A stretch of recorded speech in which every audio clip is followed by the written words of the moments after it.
Hello and welcome back to my channel. Today I wanted to talk to you about a little short film that I made called Bubble Insanity, which is a film that's under 2 minutes actually, but it took much longer than that to make, as they do. The finished product is always like, wow, that's so short. Oh, that looks easy to make. You know, and maybe it would be really easy for someone who's very experienced in film stuff to make something like that. Probably be able to do a lot more with it than what I did. But I did the best that I could with what I had, and I think it's pretty alright. So I made a short film called Bubble Insanity, which is talking about the ideas of CPTSD, PTSD, and how it affects an individual and that kind of stuff, using visuals and then poetic storytelling, because storytelling, wow, I'm trying to say stereo and story. Thank you, dyslexic brain. Storytelling in order to show something like that.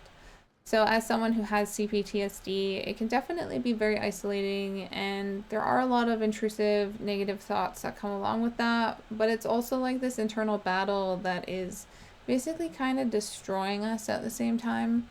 And I feel like I wanted to represent that in a film. I'd like to do a longer, more in-depth film, maybe someday, should funding allow. But this is what I ended up coming up with, and so I've linked it down below. I hope that you'll give it a watch and let me know what you think. And if you don't like it, that's okay. I'm not expecting everyone to like the work that I do or the things that I put out there. I did the entire thing myself because I didn't have any help, and yeah, so there's that. But I did really enjoy the project, and I really hope that I'll be able to do their call next year as well. So I hope that you guys enjoy it. I'll link it down below so that you can watch it and let me know what you think. If you like it, that's great. And like I said, if not, that's okay too. The thing with art in general is that some people will like it and some people won't. And it's like the idea of people liking us or they don't, right? Sometimes people just don't like us because of the way that they look, the way that we look, not the way that they look. Wow, I said that backwards. Thanks again, dyslexic brain. Wow.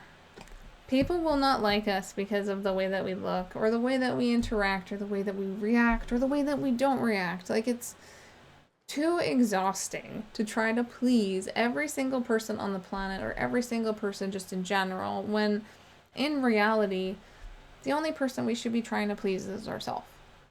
Because as we get older, unless it's something I definitely didn't understand when I was younger, but I definitely do now, is that when we put all of that pressure on ourselves to be liked by everyone, we lose ourselves. We lose who we are as a person, as an individual, and in that process, there's nothing left. And I can attest to that because I've done it. I've done it myself, where I've been like, oh yeah, you know, like, I'm going to do all these things for all these people because that's going to make them like me. And then they like me. And then I had a comment said to me where someone said, I used to be a good friend, but I'm not anymore.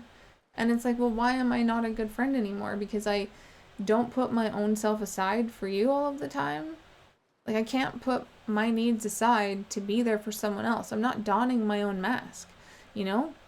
Like when you get on an airplane and the stewardess is like, please put on your own mask before trying to help someone else. It's like, yes, if we don't take care of ourselves, self-care, look after ourselves physically, mentally, emotionally, how can we do that for anyone else? And I fully understand that now because I've done it. I've taken care of myself. I've looked at my problems. I'm still working on stuff. I have tons of stuff to still work on, and I'm excited to do that. And some of it I don't really want to do, but I'm going to do it anyways because at the end of the day, it's helping me to improve so that I can be a better me in turn to help other people. So don your own mask, right? Like, being a people pleaser really doesn't get you anywhere other than to a place of misery because you're losing yourself. And when I discovered that I lost myself, I found myself by leaving situations where I wasn't wanted or wasn't needed, wasn't cared for, and putting myself in a situation where I could do that for myself, where I could want and need myself and feed myself in the sense of living life. and finding those things that bring me joy again. Because so many times when I would get into relationships, I would lose me because I'd turn into people pleaser Ari and then try to like be whatever they wanted me to be.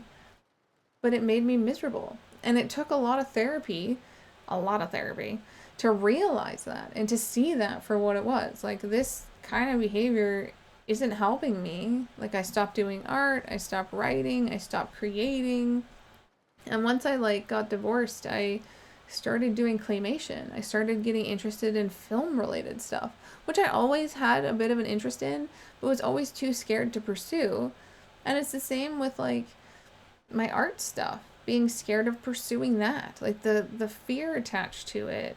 But I don't really have that anymore. Like, there's still some angst there, sure, but it's like, just go do the thing. If people don't like it, oh well, you know, at least you did it. I don't want to be one of those people that wakes up at 90 and I'm like, I should have explored creativity creatively. I can't words. But I don't want to be one of those people that wakes up that way. I want to wake up and be like, you know, I tried. I made some silly stuff. I made a weird film. It was a flop. So what? You know, or I made a film and it went somewhere. Yay. You know, I made a film and I got some awards. Yay. You know, made a film. It got nowhere. No views. Yay. You know, but at least I tried. At least I tried. Because a lot of the time, that voice that tells us don't do it, people are going to laugh at you, holds us back. Like, and why are we only listening to that voice? What if people like it? What if it opens up opportunity to a bigger job? What if it opens up opportunity to the life you've been longing for? Like, why are we doing the negative what if? Why are we not doing the positive what if? Like, there's both sides to the spectrum here. So, like, do the thing, right? At least that's where I've gotten with it. And honestly, I attribute a lot of the stuff that I've learned to therapy, because without it, I wouldn't have been so introspective. And the interesting thing about therapy is you don't go and sit there and just listen to someone tell you what to do. That's not how therapy works. You go and you talk about stuff. And you talk about stuff some more. And then you talk about stuff till you come to a conclusion about your own stuff. It's a very, very interesting process. And yes, therapists can teach you how to cope with things and give you a toolkit of things that you can access to help regulate your own emotions, learning to recognize when your emotions are dysregulated and when you're being toxic, and when to rein yourself in, and when to tell yourself not to do certain things because you're hurting other people. It's all about introspection. And I think that's why so many people fear therapy, because the idea of looking inward is not something that I don't think anyone really wants to do. I definitely do. And I've been very interested in looking inward for the longest time. That's why I've been in therapy for so long. But I also know that I'll probably be in therapy for the rest of my life because I can't take SSRIs or NSRIs. So I have to do it this way. But I love doing it. It's exhausting. It's not a linear path. It's definitely a freaking jaggedy thingy. It just keeps going up and down. But it's worth it.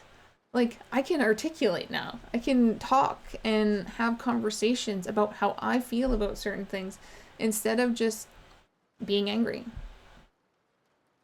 I've changed. And I'm so grateful for that. I'm so grateful for therapy helping me to change, helping me to see my own faults, helping me to realize things that I've done that I don't want to do again, helping me to see patterns of behavior to change. Like, there's so much I'm grateful for because of therapy. And it's helped me to get more in tune with my artistic side and be more open to exploring so much art. Like, I even made my score for my short film, which was so fun to do, and I think I will do that for other short films that I do, because it's my own weird, wonky music and background noises. So it's fun, and I want to have more fun, and I want to create more stuff, and I'm gonna keep doing it until I die. And my life definitely looks different than other people's But I'm still living, and I hope that you keep living too, and you keep chasing after the things you want to do, because it's worth it, and you're worth it. You just have to believe it. I used to think that life wasn't worth much, especially after I got sick, and I was so angry for so long about like being stuck where I am, or where I was. But when I started to see the things that I could do and the things I was taking for granted, like the time I had to write, or like the time that I could do art, or the time that I could dedicate to my craft, like, yes, some of those times I'm stuck in bed and I can't get out of bed, but I can still edit a YouTube video in bed if I'm not blacking out.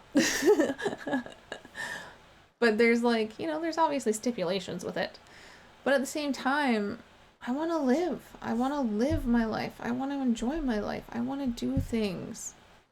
And I don't want something like myself or another person to stop me anymore. Anyways, I hope you enjoyed my stream of consciousness video, because that's what I do here. I jibber jabber and record myself. But if you want to check out my film, my little short, weird indie film that I made for the Easterseals Disability Challenge, check it out. It's linked down below. And yeah, if you like it, awesome. And if not, I know. It's okay. I'm not offended.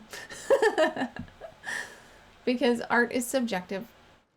Have a wonderful rest of your day, evening, or afternoon. Take care, and I'll see you in the next one.